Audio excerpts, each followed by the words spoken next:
While there were no former reality stars winning federal elections, 2016 was still a big year on the Canadian political scene.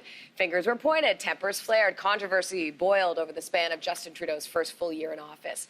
Watching it all from Parliament Hill was the host of CTV's Question Period, Evan Sullivan. He joins us now with his top 5 Canadian political stories of the year. Good to see you, Evan. Great to see you, Lindsey. These are the top stories of 2016, but the stories that will also have a big impact in the year to come. So this is a bit of a stocking stuffer for you. Okay, like that. Let's start with number 5 then. How about the federal leadership races coming in the 5th spot?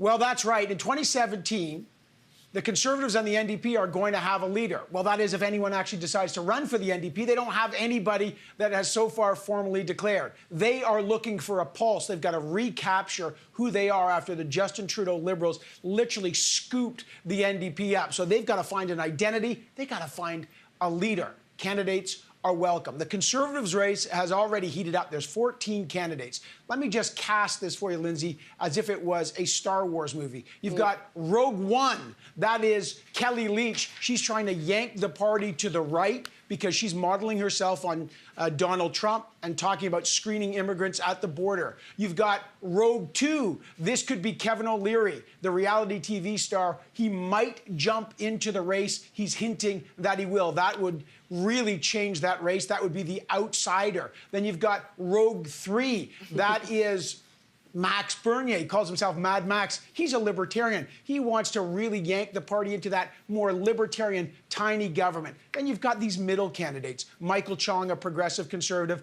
And then you've got a bunch of candidates who are essentially Stephen Harper with a smile, kind of like the Ewoks. You got, Andrew Scheer, and you've got Aaron O'Toole and Lisa Raitt. Basically, they like the Stephen Harper policies, but they're much friendlier. Oh, interesting. Ben's laughing beside me, by the way. He's loving this reference to the Star Wars. Okay, let's go with... These are the blockbusters. Blockbuster. You're speaking his language. Okay, number 4, Evan. This was a huge story this year, especially out west. 2 big energy announcements in 2016. Yeah, look, this is going to be a huge story, not just in 2016, but in 2017. Justin Trudeau began with the year getting a national price on carbon, a floor price that he's going to impose in 2018 on all the provinces. Now, Manitoba and Saskatchewan are not in on this, but the Trudeau government's made a big pitch to fulfill the greenhouse gas emission targets, Stephen Harper's targets, mind you, but through this national price on carbon. That was a massive, massive accomplishment from the Liberal perspective, very controversial in places like Saskatchewan.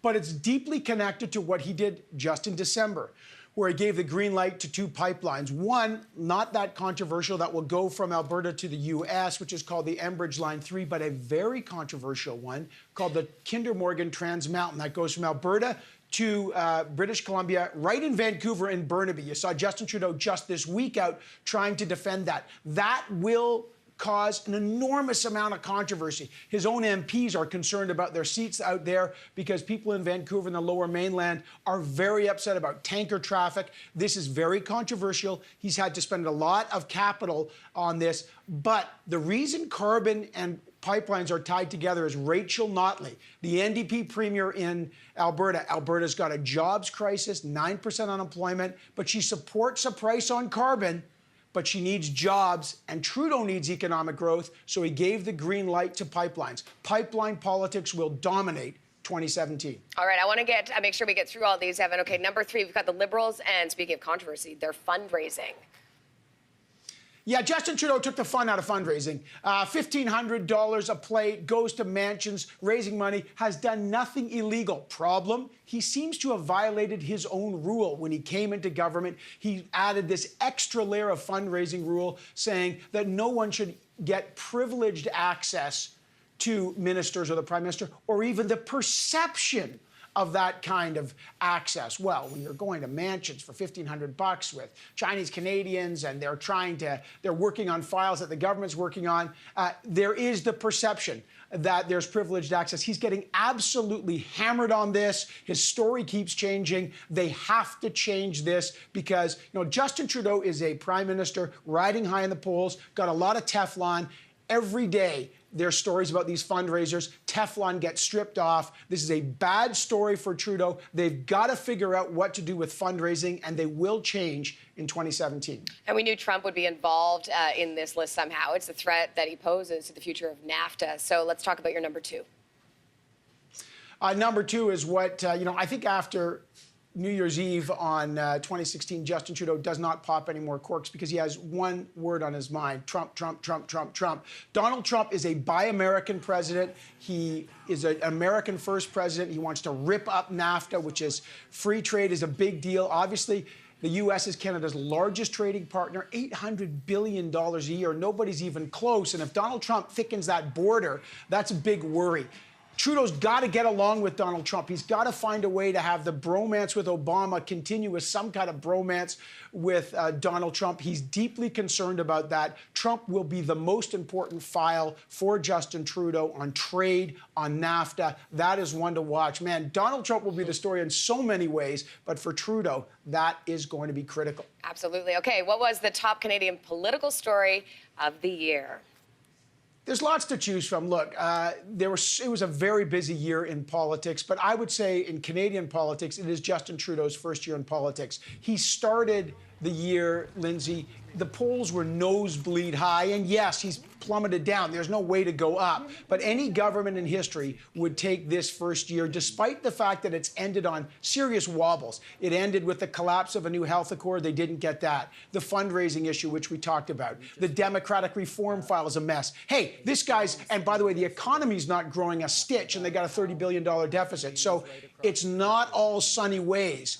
And there's lots of clouds on the horizon. But nonetheless, Justin Trudeau had an ambitious year. They got an extension with the provinces on the Canadian pension plan. They got this national price on carbon. He greenlit pipelines. This guy flew high in the polls, is still flying high in the polls.